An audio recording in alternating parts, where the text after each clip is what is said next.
Both pluggable cars are accessible to newbies and are much improved entry points to electric car ownership. Say you have about $40,000 to spend on a new electric car. Despite a recent spate of compelling choices popping up at that price point, Tesla's entry-level Model 3 sedan is the elephant that won't leave the room. Plus, like it or not, most average consumers think Tesla is a luxury brand, further complicating the efforts of mainstream yet similarly priced competitors such as the new Hyundai Ioniq 6, Polestar 2, and even the cheaper Bolt. This remains true as Tesla rolls out its updated 2024 Model 3, codenamed Highland, which promises mild price increases over today's version, along with slightly more driving range. Oh, and it wears fresher, more attractive styling and gets a total interior overhaul that passably brings the cabin quality in line with Tesla's perceived luxury positioning. To find out, we pitted the entry-level new 2024 Tesla Model 3 with the shorter-range battery and rear-wheel drive against Toyota's equally new gas-electric plug-in Prius Prime. Like the 3, the Prime is much better than its predecessor, now looking cool and offering enough electric-only driving range to viably help owners avoid gas stations nearly indefinitely. The contenders beyond its new styling on every body panel, save for the rear quarter panels and the door skins, the new Tesla Model 3 features revised suspension tuning and acoustic glass throughout. There's still some firmness in the way the rear suspension goes over certain sharper impacts, and at times it can still feel like it's hitting the suspension bump stops. But on the whole, this is a different riding 3 than the old version, which tended to constantly crash loudly over broken pavement while letting in a ton of wind and road noise. Tesla hasn't changed the 3's batteries or motor air, so the expected gains in driving range over the old standard range single-motor car's 272-mile EPA estimate are owed to improved aerodynamics. The new bumpers and headlights fit together better, helping the 3 to cut through the air better while using less energy.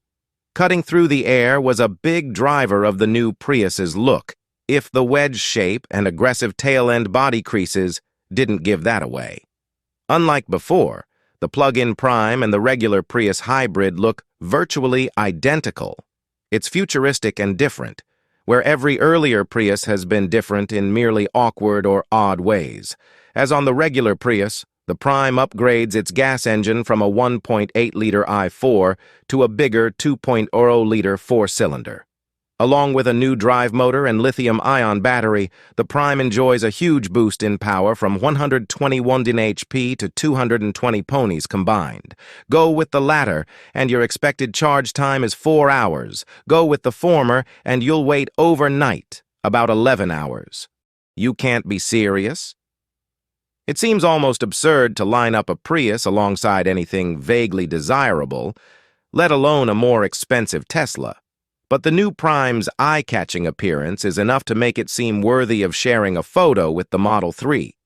Price-wise, our competitors are nearly dead even, mostly because the Toyota tested here came in the highest trim level offered and fully loaded, for an MSRP of $43,703.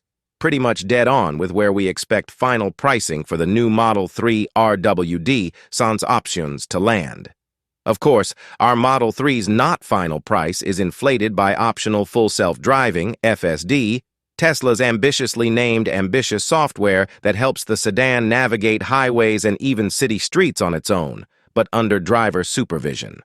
On the outgoing 3, this feature, which still isn't ready for prime time and is technically in beta, meaning customers are testing it in real time on public roads, costs $12,000. Our recommendation? Skip it. You can always add it later. Likely for more money, but it's too buggy and spooky to use today. The standard autopilot lane keep assist and adaptive cruise control work as great or better than most competing systems and are included in the base price. It all works slicker than even Toyota's, also standard lane keep and adaptive cruise features. Other notable features include the Prime's optional rooftop solar panel, which can add a full charge in a while. It's a bit gimmicky, But the 610 panel can add some range, a few miles here and there, when the Prime is parked in sunny locales, and it even contributes to powering accessories when the vehicle is driving, easing the battery's burden. Toyota gives drivers 3 Regan levels to choose from, each with successively greater engine braking effect, such that you can nearly drive the Prime without using the brake pedal.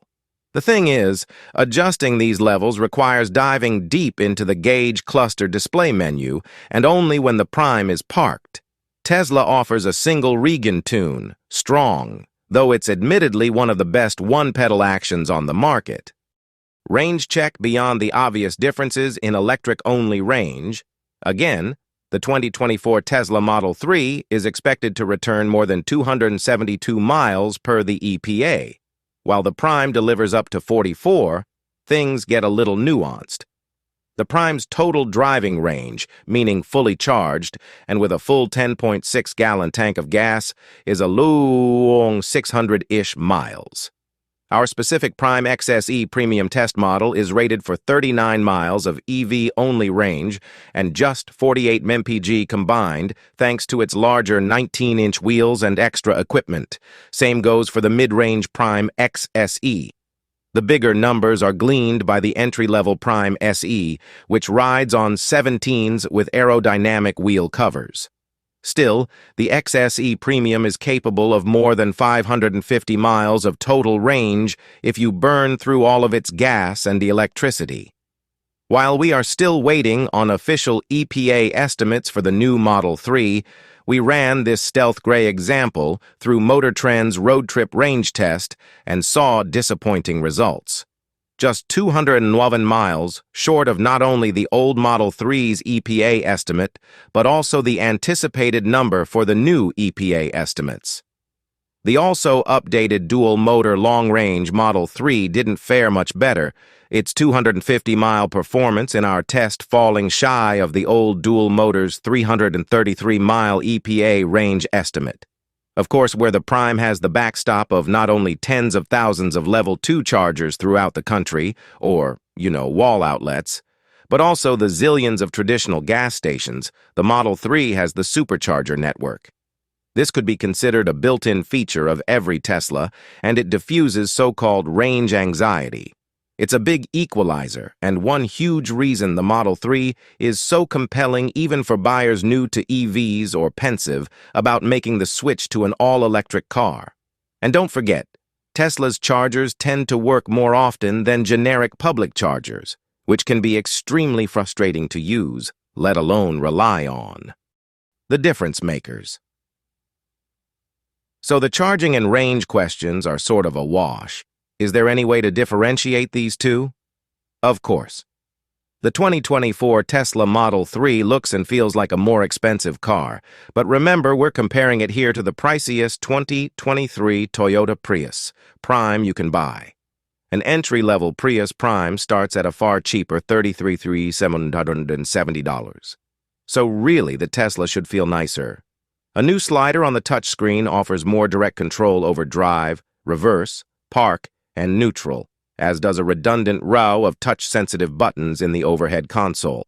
The Prius Prime is the opposite of the Model 3, whereas the Tesla's exterior, updated though it may be, remains familiar and conventional. Aside from lacking a grille up front, the Prius looks like an escapee from a RoboCop reboot. It's more pedestrian inside, with a somewhat generic dashboard design with dual displays, some normal-looking buttons, and even that nubby electronic shift lever Toyota's used in Priuses for years. YouTube clips of Teslas ripping from a standstill to highway speeds in a blink glow in the public consciousness, so quickness is expected. This lowly Model 3 standard range isn't exactly plaid quick, though. Its 257 HP, 266 lb AFT rear-mounted motor punts the standard range to 60 mph in 5.6 seconds. Comparable to base-engine entry luxury sedans. That's slower than the Tesla, sure, but it's a full 4 seconds quicker than the old Prime and solidly in sport compact territory. A Honda Civic C is slower to 60 mph, and a Volkswagen Golf GTI is in the Toyota's ballpark. Force the Prime into its EV-only mode, and the 0-60 mph time rises to 10.5 seconds. That sounds slow, and compared to most new cars, it is. But the more powerful motor yanks the Prime forward with authority at in-town speeds, zipping up to city speeds well. Go all the way to freeway speeds, and it'll feel a little less peppy, but hardly breathless. In practice, the Prime is finally a viable full-time EV instead of a rather crappy part-time electric car. Its performance in EV-only mode is just fine for everyday driving, if not quite as fun as when the gas engine contributes. However, the 2023 Toyota Prius Prime is more compelling. Sure, we wish it had quicker charging capabilities, and it offers woefully little configuration for charging, but that could be construed as ease of use. No fiddling with scheduled charging or different recharge percentages. Just plug it in and wait for it to be as full as you need it to be. So what if it's not entirely an EV? It is a really good and affordable one for up to 44 miles at a time. And should you need to go further, you can go a lot further. More than double the full range of the Model 3, using very little gasoline. With both power sources flowing, the Prime is quick and very fun to drive, while its styling makes a bigger statement than the Model 3's, and the hatch makes it more practical overall. This multifaceted appeal should make it difficult for someone new to EVs to pass on it for the pricier, electric-only Tesla.